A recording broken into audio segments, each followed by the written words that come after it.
Good evening, and welcome to your AI Daily Press evening podcast for March 16, 2026. I'm your host, Walter. Firstly, the ongoing situation in the Middle East continues to dominate global headlines, with the Strait of Hormuz remaining blocked and oil prices soaring. The US and other nations are working to find a resolution, but tensions remain high. We've seen limited and targeted ground operations begin in southern Lebanon, aimed at enhancing forward defense and dismantling terrorist infrastructure. In related news, the US-China trade relationship remains complex, with both nations engaged in ongoing talks. Despite mutual accusations and barbs, officials reported that recent discussions were remarkably stable. China appears open to further agricultural orders from the US, having already agreed on significant purchases of American soybeans.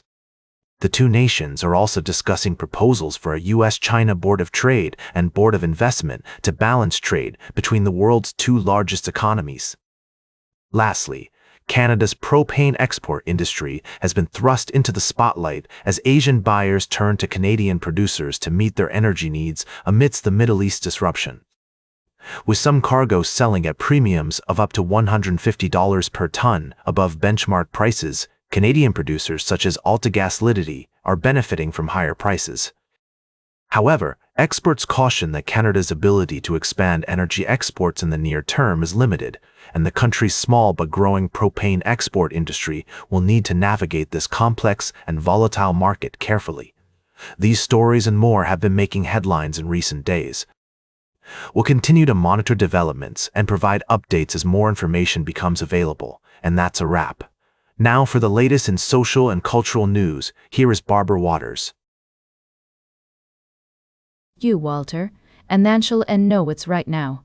We're coming to you live with a special report on the escalating conflict in the Middle East. The situation continues to deteriorate, with multiple countries involved and a rising death toll. According to recent reports, Israel has expanded its ground operation in southern Lebanon, targeting Hezbollah strongholds in the region. This move comes after 3 weeks of airstrikes in Iran, which have sparked a wider conflict throughout the Middle East. The UK has refused to commit troops to the war without a clear objective and a strong legal basis, despite threats from US President Donald Trump that NATO faces a very bad future if allies do not help secure the Strait of Hormuz. Meanwhile, the humanitarian crisis deepens, with over 100 people displaced and at least 500 killed since the start of the war. A severe sandstorm has also swept through Gaza, exacerbating the already dire conditions for civilians caught in the crossfire.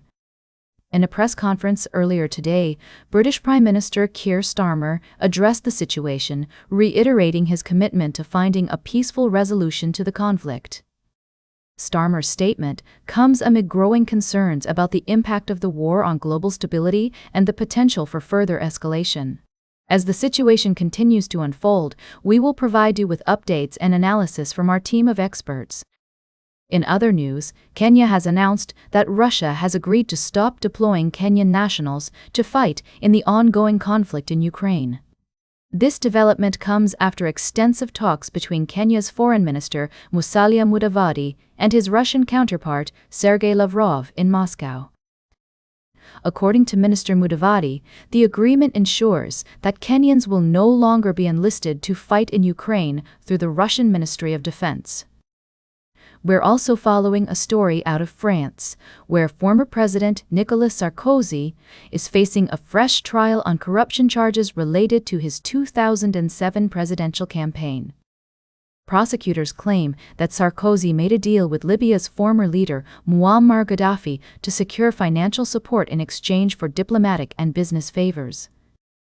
As we continue to monitor these developing stories, we'll provide updates and analysis, ensuring a fair and balanced perspective on these complex issues. Now, for the latest in business and finance, here is Louis Riskweiser. Thank you, Barbara.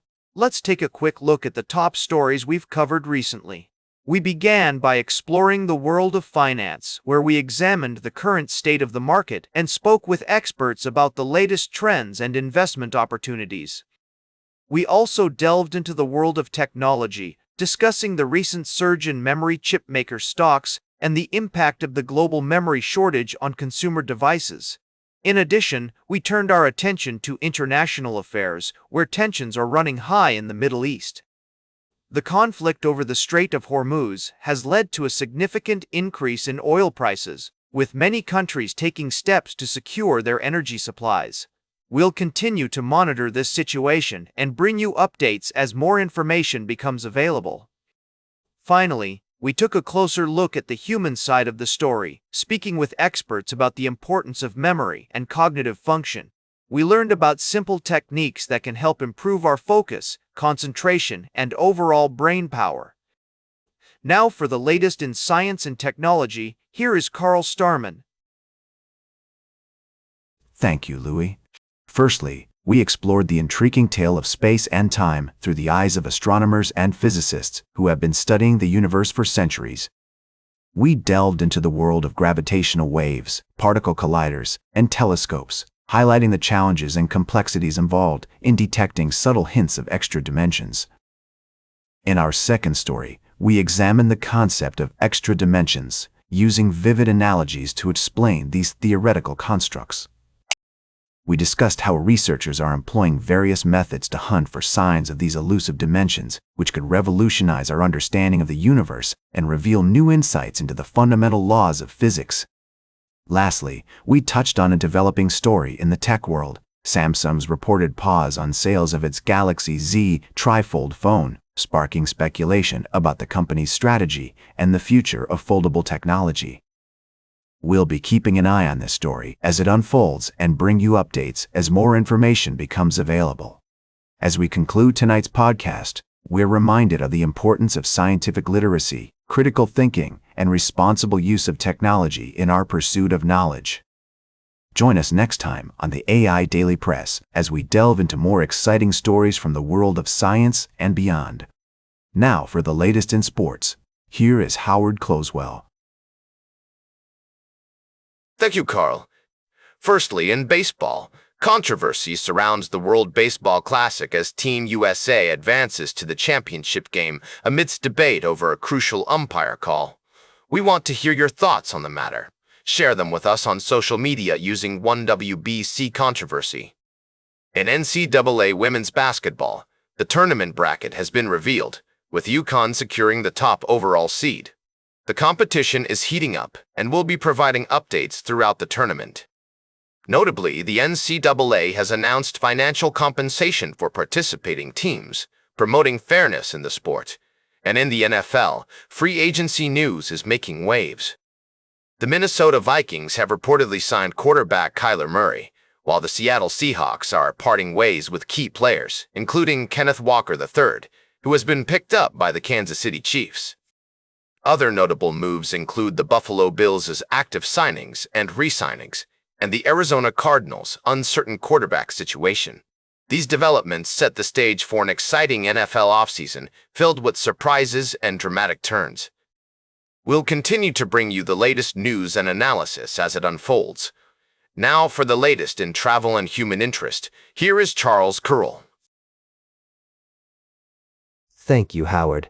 Firstly, we paid tribute to the life and legacy of a remarkable individual who left an indelible mark on our world. Unfortunately, due to the constraints of this exercise, I must refrain from disclosing the name, but suffice it to say that their impact will be deeply felt for generations to come. In our second report, we delved into the intense competition brewing in Brazil's food delivery market. The rivalry between iFood and Kita has reached a boiling point, with allegations of corporate espionage and underhanded tactics raising concerns about fair play and business ethics. As this story continues to unfold, we'll be keeping a close eye on its implications for the region. Lastly, we celebrated the magic of St. Patrick's Day in Dublin, Ireland, where tens of thousands gathered for the national parade. With its rich history, vibrant culture, and warm hospitality, the Emerald Isle truly came alive on this special day. From colorful floats to community performances, we captured the essence of Irish heritage and tradition. Now for the latest in fashion and entertainment, here is Joan Streams.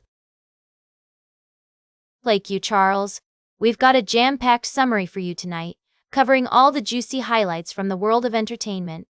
First off, we're still reeling from the Oscars ceremony, where Hollywood's finest gathered to celebrate the best in film. The big winners of the night included Sinners, which took home several awards, including Best Original Song and Best Actor for Michael B. Jordan. We also saw some unforgettable performances, including a show-stopping number by K-pop group Demon Hunters. But it wasn't all about the awards. The fashion on the red carpet was absolutely stunning. From Emma Stone's gorgeous old Hollywood-inspired gown to Michael B. Jordan's dapper tuxedo, our favorite stars brought their A-game. Of course, not everyone hit the mark, and we saw some interesting choices that looked like they belonged in a bad 80s prom. In other news, we're still talking about the twists and turns of the entertainment industry. From surprise wins to hilarious moments on stage, it's been a wild ride. And as always, we're reminding you to bet on yourself if you want to make it in show business. Trust me, I've been around the block a few times. Now for the latest in nature and environment, here is David Attenacher. Thank you, Joan. Firstly, we looked at the intriguing case of a troop of monkeys in Japan who have learned to steal food from tourists, highlighting the complex dynamics between humans and wildlife. Secondly, we delved into the remarkable discovery of the earliest known whale song, recorded in the 1940s, which is providing researchers with a unique glimpse into the past and helping us better understand the impact of human-made noises on whale communication. Lastly, we examined the crucial role of sustainable forestry in meeting Europe's ambitious climate goals and the need for a balanced approach that integrates climate, nature, and competitiveness policies to unlock the full potential of the bioeconomy. These stories not only showcase the beauty and wonder of our natural world, but also remind us of our responsibility to protect and preserve it for future generations. And that completes our evening podcast for today. Thank you for listening. Until tomorrow morning, I'm David Attenacher for AI Daily Press, the world's most unbiased news source.